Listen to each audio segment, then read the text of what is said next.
Buenos días con todos, muchísimas gracias por la invitación. Esta no es una charla particularmente de derecho. Las charlas de las leyes y de derecho son bastante complejas. Ahora, este pequeño cuadrito que yo me he permitido hacer determina o conceptualiza la trazabilidad. Esta trazabilidad que significa, según el Instituto Internacional de Estandarización, que es un concepto, ¿no?, que determina todas las fases que tiene un producto desde que se genera hasta que se dispone finalmente o se elimina. Entonces, en esa concepción está enfocada esta ponencia. Entonces, como ustedes ven, lo primero es el recurso, ¿no? La existencia del recurso, un recurso aprovechable por cualquier ciudadano, una iniciativa que nace de cualquier ciudadano, persona natural o jurídica. Después, la regularización, que es una situación nuestra como autoridad, ¿no? La generación de una autorización administrativa, en donde voy a enmarcarme un poco, que ustedes lo deben conocer, pero no está por demás enfocar en términos generales la regularización, que empieza con una viabilidad técnica o ambiental en el sentido de que se quieran aprovechar recursos no renovables principalmente. Después, lo que está sujeto al Sistema Único de Información Ambiental, que ahora está automatizado, pero en un primer momento se lo hacía de forma física, que es el certificado de intersección, que como ustedes conocen, permite determinar si es que el proyecto está fuera del PANE, que nosotros le conocemos. Vamos a ver después constitucionalmente qué es el PANE, qué incluye, qué elementos objetivos tiene y qué elementos subjetivos. Después, la categorización, que ha venido también sufriendo una evolución, de la cual también es menester hablar. Antes habían 3 categorías nada más, A, B y C, luego se generaron 4 tipos de categorías, ahora también hay esas categorías dependiendo del impacto ambiental. Los términos de referencia, que son una especie de perfil del proyecto que se va a presentar, el estudio como tal, que todo es sometido a control y a revisión nuestra. La participación social, al menos en los proyectos de alto impacto, que es importante compartir con la comunidad o la zona de influencia directa del proyecto, qué es lo que se va a hacer. Un pronunciamiento que proviene de nosotros. También una garantía de póliza de fiel cumplimiento que tienen por lo general los proyectos de gran impacto, y la emisión de la autorización administrativa se llama ahora, ¿no? Y luego tenemos un hecho muy fundamental, que es la publicación en el registro oficial. Si bien los registros de generadores de desechos peligrosos y especiales no están sujetos a que las autorizaciones administrativas se publiquen en el registro oficial, hay licencias ambientales, ¿no?, que es el marco o el paraguas mucho más general, dentro de las cuales en el plan de manejo están obligados a constituirse como generadores de desechos peligrosos, dependiendo de la actividad. Entonces, si bien es cierto, el documento de registro de generador no está sujeto a publicarse en el registro oficial, la licencia sí. Y si hay una vinculación de la licencia y en el plan de manejo, entonces eso tácitamente significa que ese registro o esa capacidad de ustedes de gestionar un desecho peligroso está en el registro oficial, ¿de acuerdo? Entonces, eso para hacer un paréntesis en la regularización y la generación de la autorización administrativa. Luego, la ejecución o la operación y el aprovechamiento del recurso, que continuamos con este concepto de trazabilidad, el control, que lo hacemos nosotros, el seguimiento, del cual inclusive se paga un servicio administrativo y que tiene relación con la presentación de ustedes de los reportes anuales, por ejemplo, ¿no?, que lo hacen dependiendo de la actividad o la fase de gestión a la que ustedes se dediquen. La disposición final, que puede incluir el cierre técnico, y yo me he permitido incluir un paso más o una fase más en esta cadena de trazabilidad, pese a que no está en la norma, ¿no?, como tal, pero es súper importante este criterio y este tema, que es la reparación, es el tratamiento del pasivo. La normativa nos habla de que hay la eliminación o la disposición final del desecho o del desecho peligroso o especial. Pero en normativa general, como en normativa penal o en normativa civil, hay este concepto de la reparación. Entonces la reparación es o sería el broche de oro que sella esta fase de la trazabilidad, que pese a no estar en la norma, es importantísima considerarla. Porque como vamos a ver más adelante, no es nuestra responsabilidad únicamente utilizar el desecho o generarlo y después eliminarlo o darle a un gestor autorizado. No, hay que la zona, posiblemente si es un recurso natural como el agua o el suelo, la zona donde se gestiona este desecho debe restaurarse, porque si no, no tendría sentido de que solo confinemos o eliminemos. Entonces tengan en cuenta ese aporte nuestro respecto de la reparación. Y vamos a ver después que constitucionalmente esto está amparado con el derecho de la naturaleza a la restauración. ¿De acuerdo? Entonces, un poco los antecedentes en el Ecuador. Nosotros constitucionalmente tenemos 21 constituciones. Hay 3 constituciones que anteceden a la del 2008, donde ya se hablaba un poco de la temática del ambiente. Esto muy rápidamente, la del 45, la del 78 y la del 98. Siempre ha estado, el aparecimiento de estas normas tiene una correlación, una dependencia de la normativa internacional. Siempre nuestras normas han aparecido, o los preceptos constitucionales, porque han habido acuerdos, tratados o convenios internacionales respecto del tratamiento de los recursos. Eso es lo que normativamente ha hecho que se transforme nuestra legislación, ¿no? Para algunos autores, como Raúl Brañez, por ejemplo, un autor muy famoso de derecho ambiental, que les invito a que lo lean, él define 4 etapas, particularmente en el Ecuador, una que va desde el 76 con la suscripción del Acuerdo de Estocolmo, donde apareció una de las primeras leyes que tiene el Ecuador, que es la Ley de Prevención y Control de la Contaminación Ambiental, que ahora se encuentra derogada, pero que regulaba los 3 recursos específicamente: el agua, el suelo y el aire. ¿De acuerdo?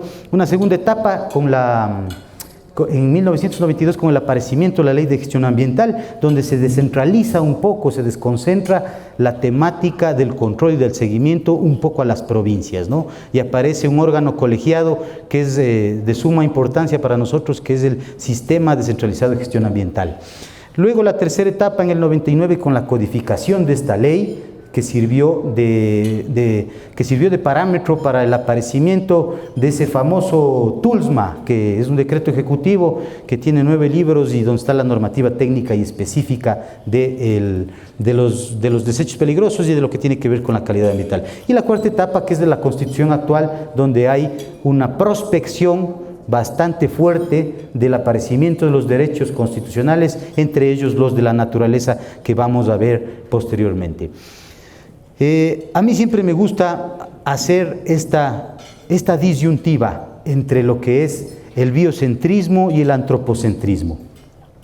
Estas dos tesis, que son un poco hasta cierto punto filosóficas, pero que tienen que ver mucho con la ética profesional, con la ética de la persona jurídica o de la empresa que produzca, que genere desechos o que utilice los recursos, de qué decisión nos permite tomar. Entonces, siempre propongo esta figura para que ustedes piensen y se fijen si las empresas que ustedes representan o las actividades que ustedes realizan se enmarcan dentro de esta filosofía biocentrista, en la cual lo único que interesa es el cuidado de la naturaleza, o es la antropocentrista, que es lo único que interesa es la sustentabilidad del recurso para beneficio del hombre.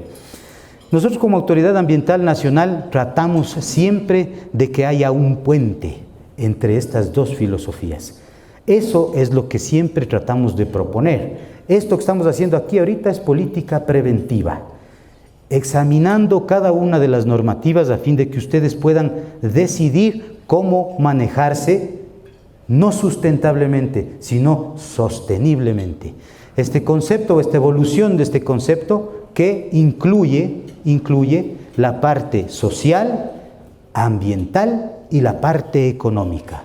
Es decir, que las 3 partes o los 3 componentes representen parte de la filosofía de nuestras empresas, de sus empresas en este caso, y de las actividades que ustedes realicen diariamente. ¿De acuerdo? Como les decía, nuestra normativa está supeditada por lo general a convenios y tratados internacionales. Aquí hay 4, de los cuales el doctor que viene después de la exposición será un poco más específico, pero es el convenio de Basilea, el de Estocolmo, el de Rotterdam y el de Minamata. Por solo un hecho fundamental, y no sé si ustedes lo conocen, si lo conocen en todo caso mucho mejor, el convenio de Minamata, en el cual a mí me gusta bastante enfocarme, que tiene respecto con el mercurio, se dio a través de un antecedente totalmente nefasto en una isla del Japón, porque hubo una contaminación terrible por una fábrica de producción de plástico, en la cual incluso apareció una enfermedad, que es esta enfermedad de los gatos, que ustedes deben haber oído, de la fijación del mercurio en la sangre, a través del consumo de los peces que recibían esa descarga de esa industria. Entonces, eso es importante que nosotros conozcamos, porque es el marco internacional de lo que después aparecería en el Ecuador y que permite regular principalmente los desechos peligrosos y los especiales, ¿no? Bueno, aquí hay un poco de antecedentes igual en otros países de normativa ambiental que no son necesarios analizar muy asiduamente. La Constitución nuestra del 2008 expone principalmente en el artículo 3, en el numeral 7, que el Estado o parte del Estado es el patrimonio natural. ¿De acuerdo? Y en el artículo 83 determina que la responsabilidad ciudadana es cuidar ese patrimonio natural. Pero, ¿qué es el patrimonio natural? El patrimonio natural es el elemento objetivo de los derechos de la naturaleza. Los derechos de la naturaleza son la parte lírica, la parte subjetiva, pero el patrimonio natural es la parte objetiva, la parte palpable de esa entelequia, y que está conformado por el Sistema Nacional de Áreas Protegidas. Ahora contamos con 60 áreas protegidas que las regula el Ministerio del Ambiente. Hay 4 subsistemas, porque estas áreas protegidas pueden ser públicas, privadas, comunitarias y de los gobiernos autónomos descentralizados. Los bosques protectores, que son una categoría menor de conservación, y el patrimonio forestal del Estado, que son los programas sociobosque, por ejemplo, y los planes nacionales de restauración forestal. ¿Por qué hablar de esto? Porque se acuerdan de que hablamos del certificado de intersección. Entonces, el certificado de intersección tiene vinculación directa con este patrimonio, con esta situación objetiva y palpable que está en la Constitución y que es de respeto obligatorio por todos. ¿De acuerdo? En ese sentido, tanto el artículo 6 del Código Orgánico del Ambiente, del cual vamos a hablar posteriormente, aparecen estos derechos de la naturaleza. El primero es el respeto integral, la restauración, el ejercicio de que sobre ese elemento objetivo se propongan medidas precautorias de restricción y que también es sujeto de aprovechamiento, lo cual guarda relación con el concepto de sostenibilidad que hablamos. Esto está en la Constitución, artículos 71, 72, 73 y 74. Entonces, concluyentemente, los derechos de la naturaleza se ejercen en el patrimonio natural del Estado, que es el elemento objetivo. ¿De acuerdo? Para ello hay algún tipo de principios, que esto es un poco más de tema de orden legal, pero algunos de estos principios van a ver ustedes en el reglamento respecto de los desechos peligrosos y especiales, como la corresponsabilidad o la responsabilidad objetiva o los principios precautorios, que son precisamente, valga el ejemplo, las declaraciones anuales. Si se quiere analizar de alguna manera más objetiva qué son las declaraciones anuales, no sé si les cause risa el concepto que les voy a decir, pero es como que desconfiamos del gestor.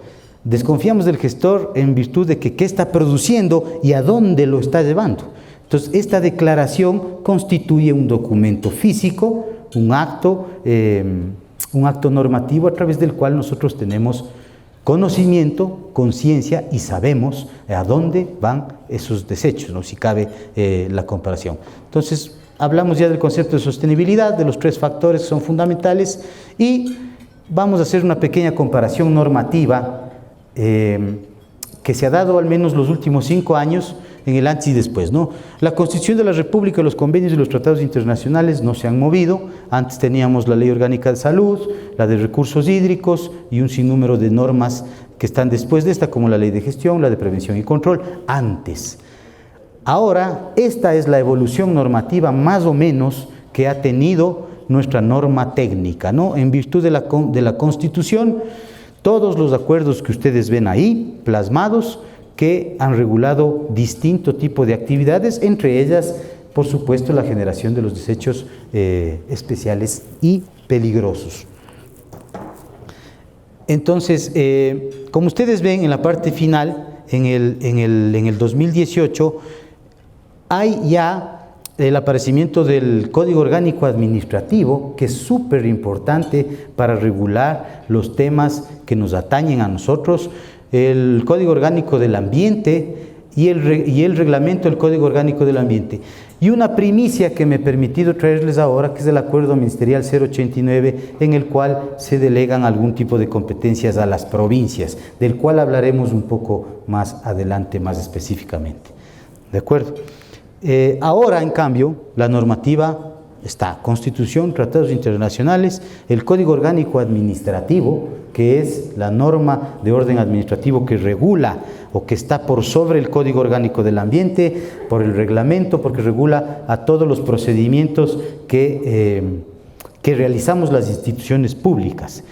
Después del Código Orgánico del Ambiente, decretos ejecutivos como el TULSMA, que data del año 2003, y los reglamentos como el RECOA, y los acuerdos ministeriales como el 89, del que vamos a hablar un poco más. ¿De acuerdo? Entonces, las derogatorias, para que tengan un poco más claro: se ha derogado la Ley de Gestión Ambiental, se ha derogado la Ley de Prevención y Control de la Contaminación, la ley que protege la biodiversidad de los parques nacionales, la Ley Forestal, los reglamentos como el RAM y el RAO, artículos de la Ley de Hidrocarburos, algunos, artículos de la Ley Orgánica de Salud y algunas disposiciones respecto del proceso administrativo sancionador, que ojalá nunca les toque pasar una situación de esas. Y bueno, eso es en conclusión lo de las derogatorias. Les hablaba del Código Orgánico Administrativo, el cual vamos a hablar muy rápidamente, ¿no? Esta norma, como les decía, trata de regular todos los procedimientos administrativos, de solicitudes de oficios, de absolución de observaciones, por ejemplo, en los estudios, porque es una norma supletoria. En esta norma tenemos tiempos, tenemos plazos que permiten a la autoridad ambiental proceder a atenderles de una mejor manera, o que ustedes también puedan realizar los reclamos pertinentes cuando algo no se despache o cuando algo no cumpla con la normativa. Entonces, tengan en cuenta esta norma, que es supletoria, ¿no? Aquí hay normas del procedimiento administrativo respecto de las sanciones, cuánto duran los procesos administrativos, que por lo general duran 60 días ahora, 60 días término. Hay un término de prueba, es como un juicio administrativo, que vuelvo y repito, ojalá nunca pasemos por esa situación. Y una situación que hay que determinar bastante concretamente: la diferenciación entre actos de simple de simple administración, hechos administrativos y actos administrativos. Una presión muy clara, una presión muy conclusiva aquí. Un acto administrativo, por ejemplo, es una licencia ambiental, ¿no? Un acto administrativo con fuerza normativa. Un acto de simple administración, por ejemplo, es un registro ambiental, o un informe anual de cumplimiento, es un acto de simple administración. Y los hechos administrativos, por ejemplo, son los informes, los dictámenes, la absolución de las observaciones, o la notificación de la autoridad a cualquiera de ustedes manifestando que hay observaciones en el estudio. Entonces, esto para conceptualizar lo que determine lo que está expresado en el Código Orgánico Administrativo. Entonces, hay de igual manera un sinnúmero de normativas que regulan esta temática. Ahora vamos a entrar al Código Orgánico del Ambiente y nos vamos a enfocar de igual manera solo en el libro tercero, que es el de la calidad ambiental, que tiene relación directa con ustedes. Sepan ustedes que este código entró en vigencia, se publicó en el registro oficial en el 2017, el 12 de abril, pero por una transitoria entró en vigencia el 12 de abril del 2018. Entonces, desde el 2018 está en vigencia el Código Orgánico del Ambiente. ¿De acuerdo? ¿Cuál es la estructura?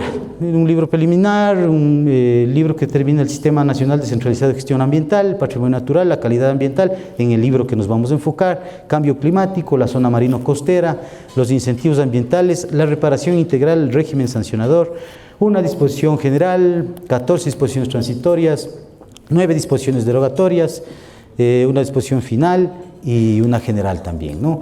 Las siglas de lo que son la autoridad y cierta nomenclatura que hay en el código, como Autoridad Ambiental Nacional, Autoridad Ambiental de Control, Autoridad Ambiental de Aplicación Responsable, como el caso de los distritos, el Sistema Único de Manejo Ambiental y el Sistema Nacional Descentralizado de Gestión Ambiental. ¿De acuerdo? Como les digo, vamos a enfocarnos un poco más en el libro tercero, que es el de la calidad ambiental. Entonces, aquí está establecido el Sistema Único de Manejo Ambiental, que nos permite hacer control y seguimiento de sustancias químicas, residuos y desechos y de productos de consumo sustentable. ¿De acuerdo? La gestión integral, que está en el 235 del COA, regula los desechos no peligrosos, los desechos peligrosos y los especiales. ¿De acuerdo? La autorización administrativa es necesaria para gestionar este tipo de desechos, como habíamos hablado antes. La regularización para el transporte, eliminación o la disposición final de los residuos. Los GATS pueden establecer rutas de circulación para estos residuos o las áreas de transferencia y transporte, pero todo esto es bajo el lineamiento nuestro y regularizado por nosotros, ¿no? Y de igual manera para el movimiento transfronterizo de residuos y desechos está bajo la normativa internacional y también bajo la normativa nacional, ¿no? Hay determinadas infracciones del tráfico ilícito, no hay cómo disponer ni mandar a otro país, ni tampoco que ingresen a este país desechos peligrosos especiales, para eso se necesita una licencia. Y más allá de que se necesite una autorización administrativa, lo importante para nosotros es la capacidad de gestión, la capacidad técnica y tecnológica que tenga el gestor para eliminar esos residuos o para convertirlos en una materia prima que sea usada por otro proceso. ¿De acuerdo? De igual manera, la responsabilidad es la declaración anual, formatos, actas de instrucción, manifiestos únicos y bitácoras, que mi compañero les explicará más específicamente luego, y los programas de minimización de acuerdo a las actividades como generador en el caso de las estaciones de servicio. De igual manera hay que formalizar toda esta documentación que estamos hablando, y la consecuencia de la que espero nadie comparta o nadie esté inmiscuido en esa es el proceso administrativo, de no reportar a la autoridad este tipo de documentación. Entonces, el SUMA, en contexto, en conclusión, lo que hace es prevenir, controlar y dar seguimiento. Esta charla que estamos manteniendo hoy día es precisamente una política de prevención.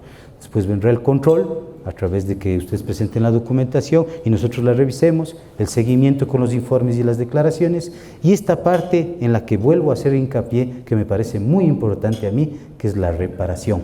¿De acuerdo? El comprometimiento, la responsabilidad ambiental que ustedes tienen ex post, la responsabilidad posterior a que hayan gestionado el desecho, como la restauración forestal o la restauración de un determinado recurso, que también es una responsabilidad de los gestores, ¿no? Aquí un poco lo que determina son las competencias según la Autoridad Ambiental Nacional, la normativa que nos rige, el Código Orgánico del Ambiente, su reglamento, el administrativo y el libro sexto del texto unificado de legislación secundaria, y los sectores estratégicos, ¿no? De que ahora están un poco ya en manos de las provincias nuevamente con el aparecimiento de este acuerdo, que vamos a topar al último de manera muy rápida. Los gobiernos autónomos descentralizados provinciales, que por la resolución del Consejo Nacional de Competencias, la 005 y la 001, que tienen la competencia de gestión ambiental, pero no de desechos peligrosos y especiales, sino en el contexto de la gestión ambiental, la regularización, que como hablamos antes, la regularización de la licencia, por ejemplo, puede estar a cargo de un gobierno provincial, pero el registro de generador a cargo de la autoridad. ¿De acuerdo? Entonces, ahí hay lo que el COTAD llama las competencias concurrentes. ¿De acuerdo? y la gestión ambiental. Los gobiernos autónomos centralizados municipales, de la resolución 004 del Consejo Nacional de Competencias, lo que tiene que ver con áridos y pétreos, la explotación en ríos, playas, lagos y lagunas, ¿no? Y los gobiernos autónomos descentralizados parroquiales, que tienen competencias netas de capacitación y de restauración forestal. Ya, eso respecto de lo que habíamos conversado, específicamente el libro 3. Un poco el libro 7, hablar muy someramente, porque siempre hablar de las sanciones y de las multas es a veces hasta, puede parecer amenazante, y ese no es nuestro objetivo de ninguna manera, pero sí es importante que conozcamos, ¿no?, que ahora hay un nuevo régimen sancionador para las actividades o los incumplimientos que se pueda tener. Entonces, concretamente, las multas se imponen conforme la capacidad económica del infractor. Para eso hay 3 gradaciones de multas. Hay multas leves, graves y muy graves. Y hay 4 cuadros de que nosotros cruzamos la información con el SRI a fin de que se nos reporte la declaración de los ingresos brutos del impuesto a la renta del año inmediato anterior al cometimiento de la infracción, y esa información se utiliza para la sanción. Entonces, concretamente, estos son los 4 grupos. El primero está quien haya percibido, ingresos de 0 a $11,000, el segundo es de $11,000 a $50,000, el tercero de de 17,000 a 21,600 y de 21,600 en adelante, ¿no? Entonces, según eso se imponen las remuneraciones básicas. Como ustedes ven, la mínima es $394 y la máxima sanción son $78,800.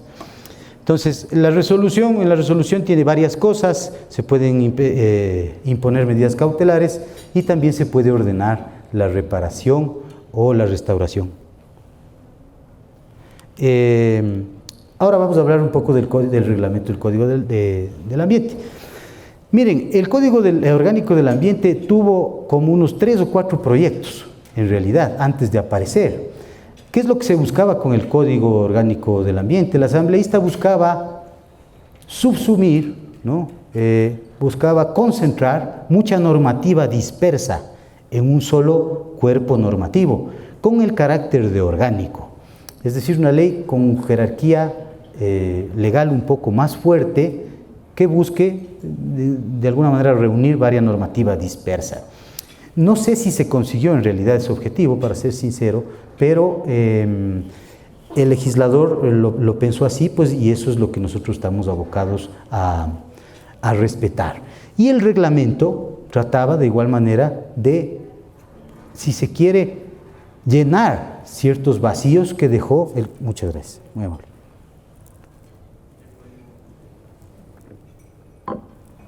Trataba, como les digo, de llenar ciertos vacíos que dejó el Código Orgánico del Ambiente.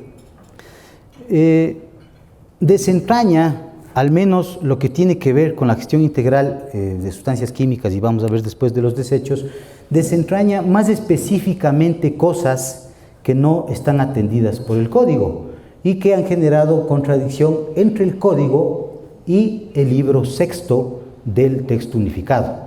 Recuerden ustedes, ¿no?, y esto es importante decirlo, que el texto unificado de legislación secundaria es un decreto ejecutivo que apareció en el año 2002. Después se regularizó su texto en el año 2003, el 31 de marzo. Pero esta normativa apareció en principio como reglamento a la Ley de Gestión Ambiental. Ese era el fin de ese decreto. Desafortunadamente, como vimos en una diapositiva anterior, la evolución normativa, el libro 6 ha sufrido alrededor de 7 u 8 reformas, tratando de enmarcar esa normativa al marco constitucional actual. Entonces, eso hay que tener muy claro, ¿no? El marco constitucional actual y la normativa del Código y del Reglamento aparecieron posteriores a la Constitución del 2008. Eso significa que ya están contemplados los principios que vimos antes y los derechos de la naturaleza. En el texto unificado, no, porque no existían esos criterios legales todavía. Entonces, a eso se debe la contradicción y a eso se debe la procacidad en la actualización y evolución normativa. ¿De acuerdo? Entonces, eso hay que aclarar. Gestión integral de las sustancias químicas está del artículo 500 del reglamento Alcoda.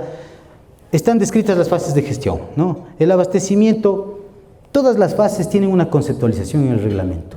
Esta conceptualización que está en el reglamento, más allá de ser técnica, es lógica, ¿no? Es demasiado lógica, porque en el abastecimiento se habla de que la importación tiene que estar regularizada y tiene que contar con una autorización, ¿no?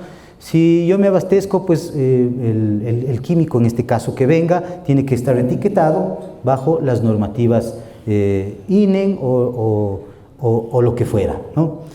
Bueno, luego el almacenamiento, de igual forma, que hay que llenar una bitácora, hay que estoquear lo que se tiene y contar con las normas de seguridad industrial, otra fase. El transporte, de igual manera, los vehículos tienen que estar regularizados y tienen que hacer una declaración anual, también se llena una bitácora y más o menos es parecido. En el uso se tiene que hacer una declaración mensual, esto es de las sustancias químicas, ¿no? Y contar con normas de seguridad industrial. Posteriormente, más específicamente, va a hablar el compañero que va a tomar la temática técnica de la ponencia, ¿no? Y la exportación, de igual manera, el transporte transfronterizo, que tiene que contar con las normas correctas, ¿no? Principios de la gestión de desechos y residuos. En el reglamento hay 5 principios que tienen que ver directamente con el concepto que vimos antes de la trazabilidad y con el concepto de la responsabilidad extendida, que incluso es uno de estos principios. Minimización en la fuente, por supuesto que en todas nuestras actividades productivas debemos propender a usar elementos que sean biodegradables o a utilizar las buenas prácticas ambientales en la producción de nuestros productos o servicios, ¿no? La corresponsabilidad significa, por ejemplo, de que si yo arriendo un lugar para hacer mi actividad, el que me arrienda es corresponsable de la actividad que yo hago. Así es en materia ambiental, un ejemplo, ¿no? Economía circular, que es un concepto también bastante nuevo, ¿no? Que determina técnicamente prácticas como la producción más limpia, por ejemplo, ¿no? Que permite que se usen de manera más eficaz y más eficiente los recursos. La responsabilidad ambiental y social, de hecho, eso está incluso en la normativa. Nosotros somos responsables también de la zona de influencia directa de nuestra actividad o lo que pueda generar. Si hablamos de desechos peligrosos o especiales, pues entonces todos sabemos que estas siglas de CRETIF puede generar algún tema con la parte inflamable o tóxica o contaminante en el área de influencia directa de nuestra actividad. Entonces eso hay que tomar en cuenta en este principio, ¿no?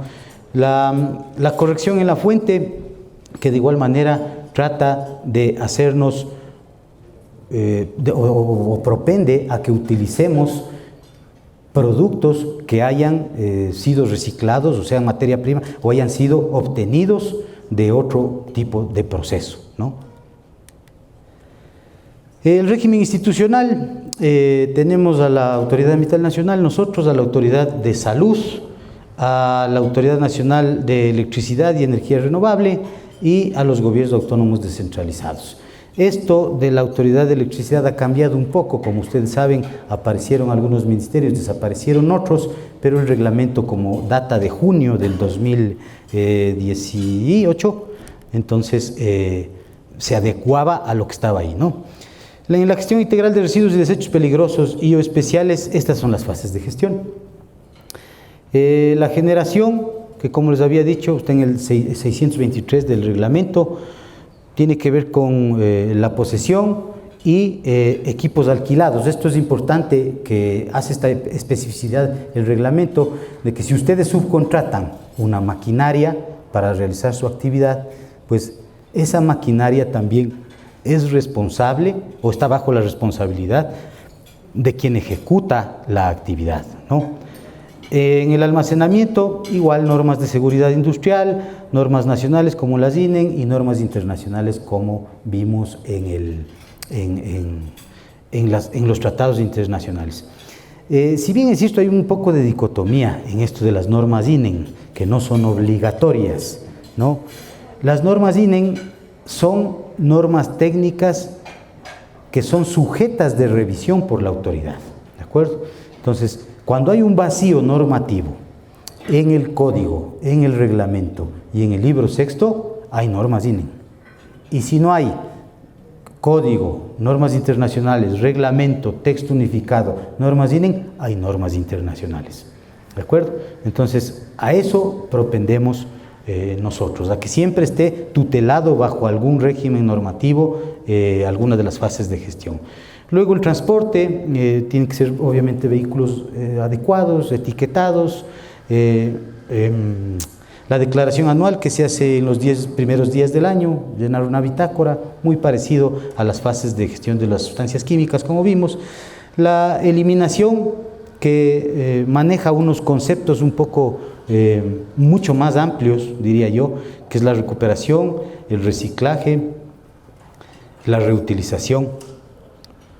Entonces, aquí debe hacerse una bitácora y una declaración anual, porque esta fase es súper importante para nosotros.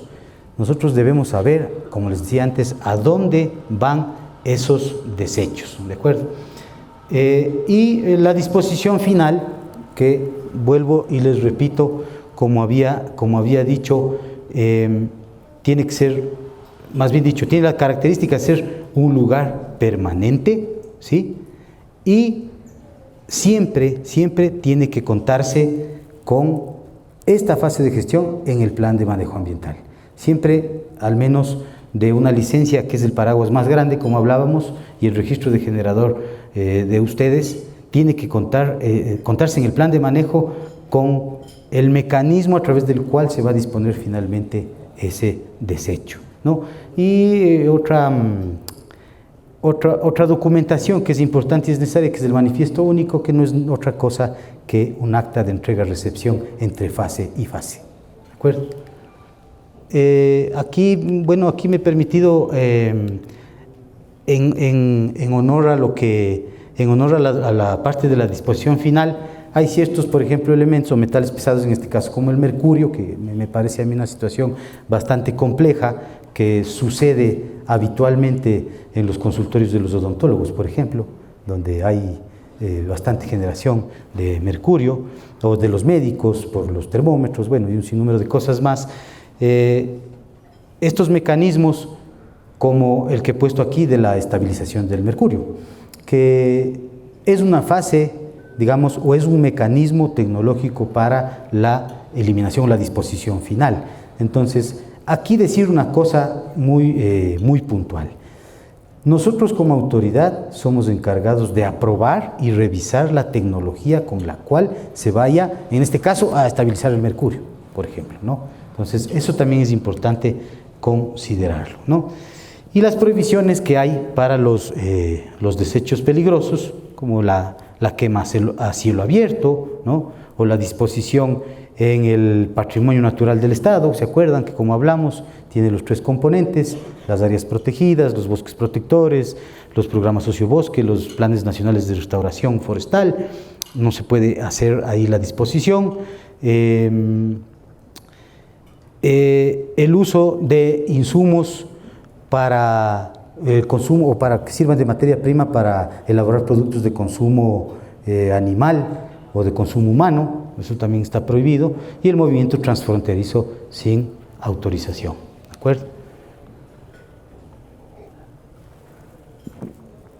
Finalmente, este capítulo de los desechos peligrosos y especiales termina estableciendo unos pequeños conceptos de lo que es la responsabilidad extendida del productor, donde debe declarar el uso de la materia prima proveniente del reciclaje, si es que ese es el caso.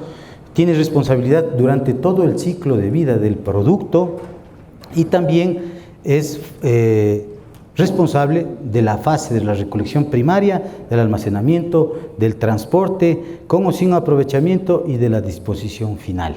Los gestores ambientales, en este caso, están encargados de la recolección, el transporte, almacenamiento, la eliminación con o sin el aprovechamiento y la disposición final de los productos, para lo cual deben tener autorización administrativa, como en buena hora es el caso de Incinerox, que sí tiene autorización administrativa para hacerlo, y reportar a la autoridad ambiental su gestión.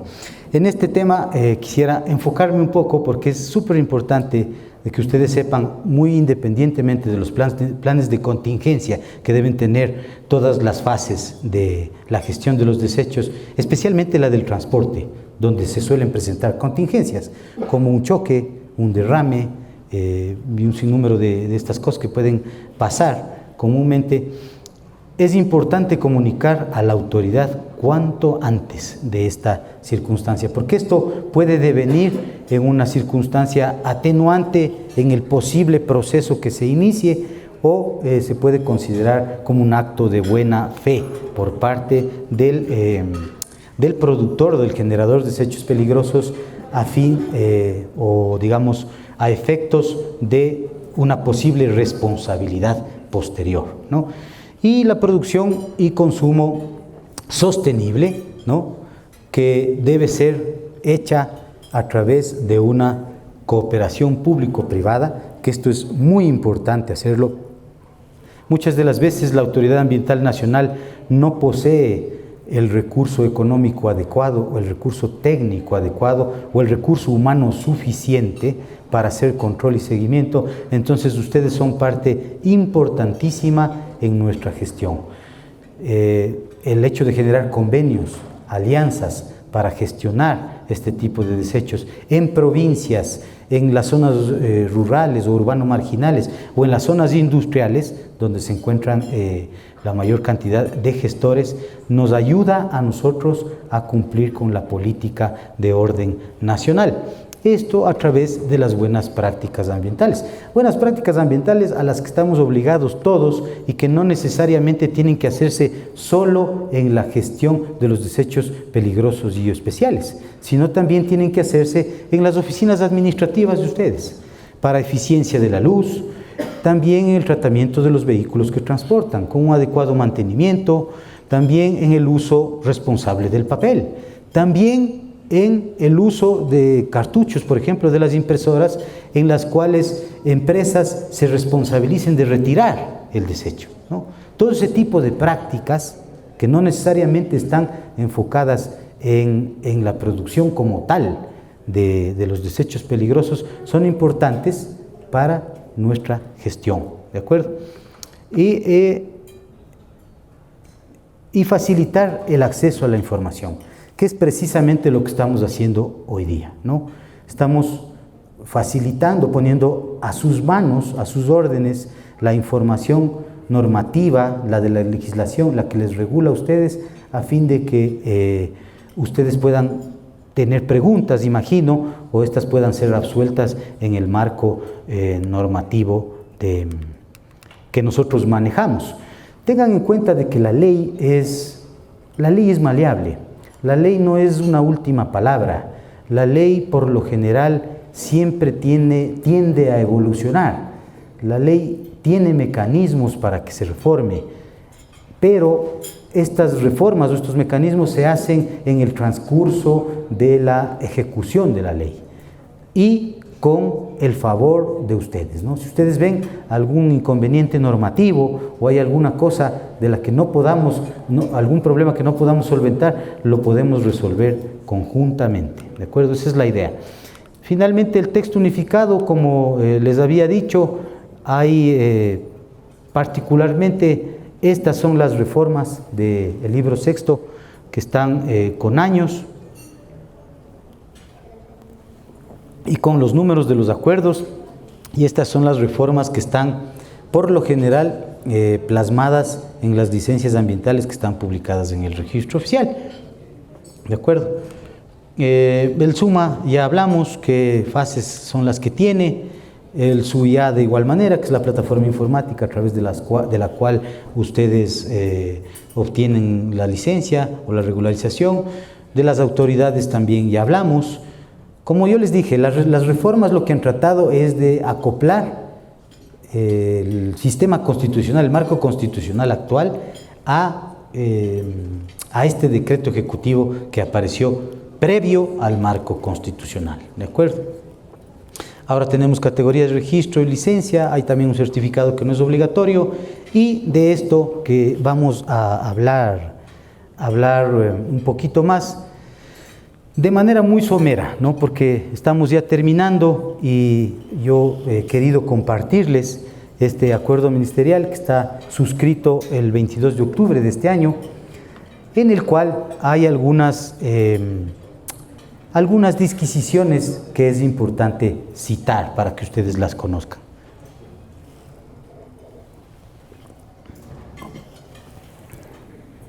Gracias. Muchas gracias. Bueno, los acuerdos ministeriales, por norma general, deben publicarse en el registro oficial, todos.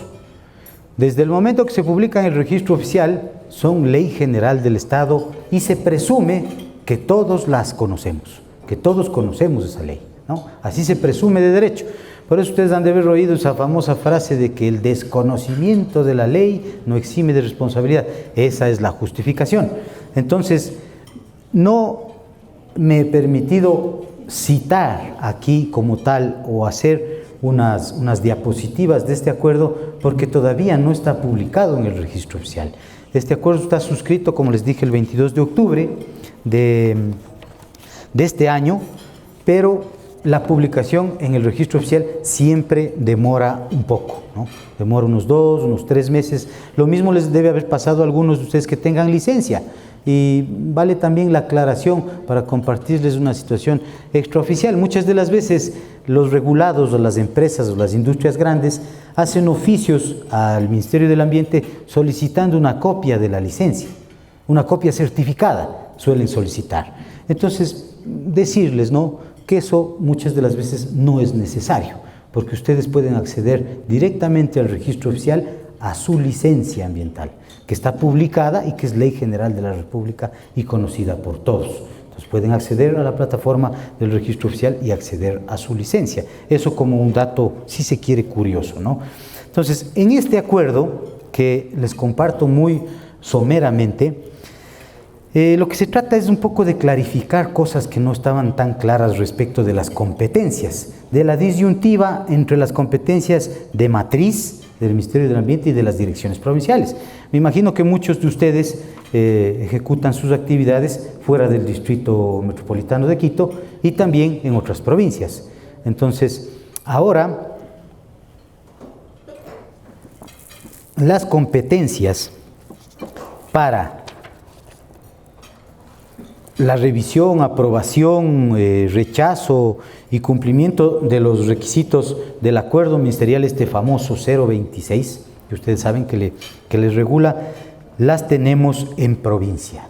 De igual manera podemos otorgar, modificar, suspender y extinguir este tipo de autorizaciones respecto de desechos especiales y peligrosos. Entonces es importante que ustedes sepan este tipo de temáticas, o como conversábamos con los compañeros antes, no estaba claro de si hay el transporte de hidrocarburos, por ejemplo, dónde se va a hacer la auditoría, dónde se va a realizar el control. Entonces aquí está claro, es en el centro de operaciones, donde esté, si se quiere, determinado el domicilio, ¿no?, en el estudio, aprobado en la licencia, y ahí es donde vamos a ejecutar el control, ¿de acuerdo? Entonces, en términos muy generales, lo que hace este acuerdo es desconcentrar ciertas actividades que tenían centralizadas en matriz a las provincias, ¿de acuerdo? Entonces, ahora ustedes saben que este tipo de actividades deben solicitarse en provincia, ¿de acuerdo? Entonces, Por ahí vamos ya terminando, en honor al tiempo. Siempre a mí me ha gustado proponer desafíos, porque es una situación que permite de alguna forma nosotros hacer una mea culpa de cosas que estén erradas o que no se puedan regularizar de una manera adecuada o servirles a ustedes de una manera adecuada, y también crear conciencia en ustedes para que las actividades que se realicen con ética profesional. Como conversábamos antes, y ya para concluir un poco, el SUIA es bastante maleable. Al SUIA se le puede engañar, porque el catálogo de actividades define ciertas actividades que pueden ser subjetivamente regularizadas con otro tipo de autorización. El problema es el momento que nosotros vamos a hacer el seguimiento y el control. Determinamos este tipo de actividades o hay incumplimiento, se le engaña al sistema y ahí se generan los problemas. Pese a que hay normativa expresa para siempre que encontremos dos actividades parecidas en el catálogo, regulemos la de mayor impacto. ¿De acuerdo? Entonces, eso quería compartirles. Les agradezco mucho por su atención y ahí hemos terminado con mi ponencia. Gracias. Muchas gracias.